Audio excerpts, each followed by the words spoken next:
শ্রাদ্ধে সেবা ভোগ। শ্রাদ্ধ উপলক্ষে মৃত ব্যক্তির উদ্দেশ্যে আহারীয় সাজানো অখণ্ডমতে প্রয়োজনীয় নহে।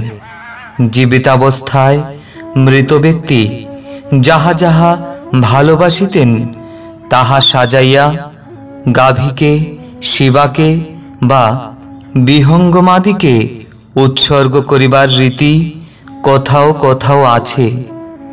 যাহার যে রীতি অনুসরণ করিবার করুক, অখণ্ডদের ইহা নিয়া কাহারও সহিত কলহ নাই।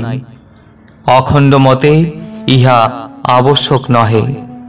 মৃতের প্রিয় খাদ্যগুলি নিরন্ন নিরাশ্রয়কে দান করিলে অবশ্য তাহা প্রশস্ততর হইবে।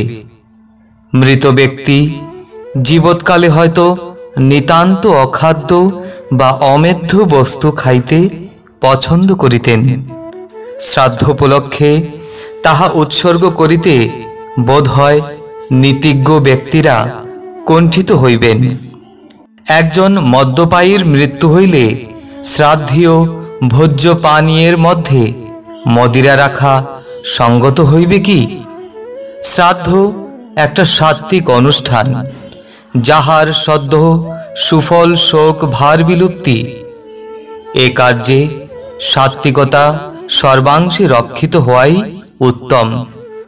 অখণ্ড মণ্ডলেশ্বর শ্রী শ্রী স্বামী স্বরূপানন্দ পরমহংসদেব ধৃতং প্রেমনা সপ্তবিংশ খণ্ড। হরি ওম।